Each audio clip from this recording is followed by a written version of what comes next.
প্রিয় দেশবাসী, আজ বাংলাদেশ একটি গভীর সংকটময় মুহূর্তের মধ্য দিয়ে যাচ্ছে। এখন পর্যন্ত আমাদের প্রাপ্ত খবর অনুযায়ী আওয়ামী লীগ, ছাত্রলীগ, যুবলীগের সন্ত্রাসীরা গুলি করে কুপিয়ে প্রায় 30-এর অধিক শিক্ষার ছাত্র জনতাকে হত্যা করেছে এবং দিন শেষ হতে হতে এই সংখ্যাটা কোথায় গিয়ে দাঁড়ায় আমরা জানি না। এরই প্রেক্ষিতে আমরা একটি সিদ্ধান্ত নিয়েছি। আমাদের একটি জরুরি সিদ্ধান্ত মোতাবেক আমাদের যে 6 তারিখের যেই লং মার্চ টু ঢাকা কর্মসূচি ছিল সেটাকে আমরা একদিন এগিয়ে নিয়ে এসেছি।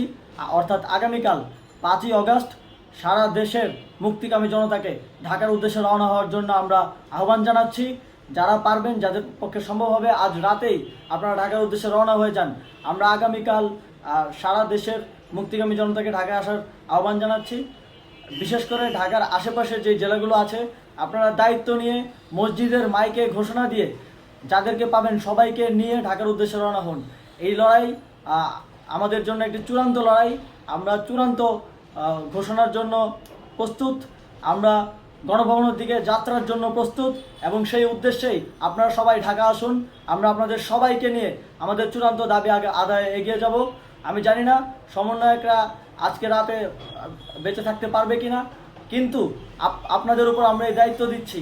আপনারা সবাই নিজ দায়িত্বে ঢাকায় আসবেন আগামীকাল এবং পরশু পরিস্থিতি বিবেচনা করে পরশু গণভবনের দিকে 4 দিক থেকে আমরা রওনা হব। আমরা খুব আতঙ্কের সাথে লক্ষ্য করছি যে ছাত্রলীগ, যুবলীগ এবং আওয়ামী লীগের গুন্ডারা পুলিশের অস্ত্র দিয়ে পর্যন্ত সাধারণ জনগণের উপর হামলা করছে। কিন্তু একটি সুখের খবর হচ্ছে, সারা দেশের বিভিন্ন স্থানে সেনাবাহিনী ছাত্র জনতার পক্ষে দাঁড়িয়েছে। আবার কিছু কিছু জায়গায় যেমন মিরপুর ও মোহাম্মদপুরে সেনাবাহিনী ছাত্র জনতার বিপক্ষে দাঁড়িয়ে গুলি চালাচ্ছে। আমরা সেনাবাহিনীর প্রতি আহ্বান জানাতে চাই, আপনারা এদেশের নাগরিক এবং আপনারা এদেশের নিরাপত্তার দায়িত্বে আছেন, এদেশের জনগণের যানবাহনের নিরাপত্তার দায়িত্বে আছেন। আপনারা দেশের পক্ষে এবং দেশের জনগণের জন্য কাজ করবেন। কোনো খুনি সরকারের জন্য, কোনো খুনি রাজনৈতিক দলের জন্য কাজ করবেন না। এটি এদেশের জনগণ আপনাদের থেকে প্রত্যাশা করে।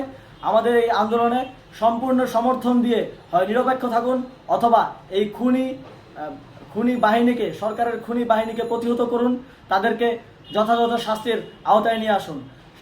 যেই কারফিউ সরকারের পক্ষ থেকে ঘোষণা করা হয়েছে, আমরা স্পষ্টভাবে বলতে চাই, সেনাবাহিনী এই ধরনের কোনো কারফিউ বাস্তবায়নের জন্য মাঠে না নামে। যদি মাঠে নামে তাহলে সেনাবাহিনী স্পষ্টভাবে অফিসিয়ালি জনতার বিরুদ্ধে দাঁড়াবে। আমরা চাই না সরকারের এই ষড়যন্ত্রে সেনাবাহিনী পা দিক। সেনাবাহিনীকে জনতার বিরুদ্ধে দাঁড়ানোর যে ষড়যন্ত্র সরকার রচনা করছে সেটিতে সেনাবাহিনী পা দিবে না, এই বিশ্বাস আমরা রাখতে চাই। আওয়ামী লীগ আজ সারা দেশে তাদের খুনি বাহিনীকে নামিয়ে দিয়েও ছাত্র জনতার প্রতিরোধের মুখে টিকতে পারেনি। রাজপথের পরাজিত শক্তি হিসেবে তারা সেনাবাহিনী সহ অন্যান্য বাহিনীকে আমাদের বিরুদ্ধে কাজে লাগানোর চেষ্টা করছে।